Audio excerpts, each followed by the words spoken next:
We all have bad habits. For some, it's checking their phones first thing in the morning, scrolling endlessly through social media.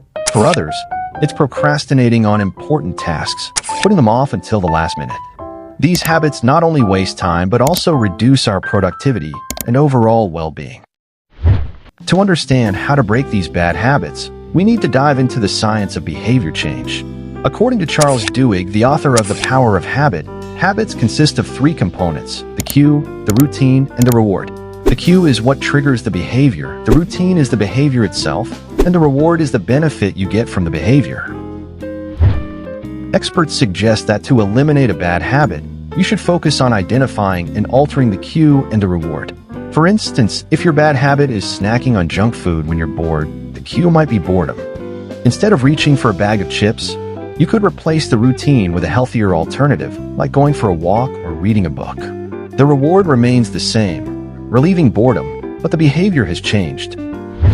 James Clear, in his book Atomic Habits, emphasizes the importance of making the new behavior obvious, attractive, easy, and satisfying. This approach is known as the 4 laws of behavior change. To replace a bad habit, you need to make the new habit easy to start and enjoyable.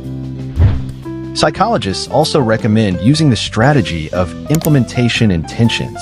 This involves planning out when and where you will perform a new behavior in response to a specific cue. For example, instead of saying, "I will exercise more," you would plan, "When I finish work at 5 p.m., I will go for a 30-minute run in the park." Another effective technique is the 2-minute rule, which suggests starting with a new habit that takes just 2 minutes to complete. This makes the habit so easy to start that it's hard to say no. Over time, these small actions can lead to bigger changes. Breaking bad habits isn't easy, but it's possible with the right strategies and a bit of persistence. By understanding the cues and rewards, making small changes, and planning ahead, you can replace your bad habits with healthier, more productive ones. Thank you for watching. See you in the next video.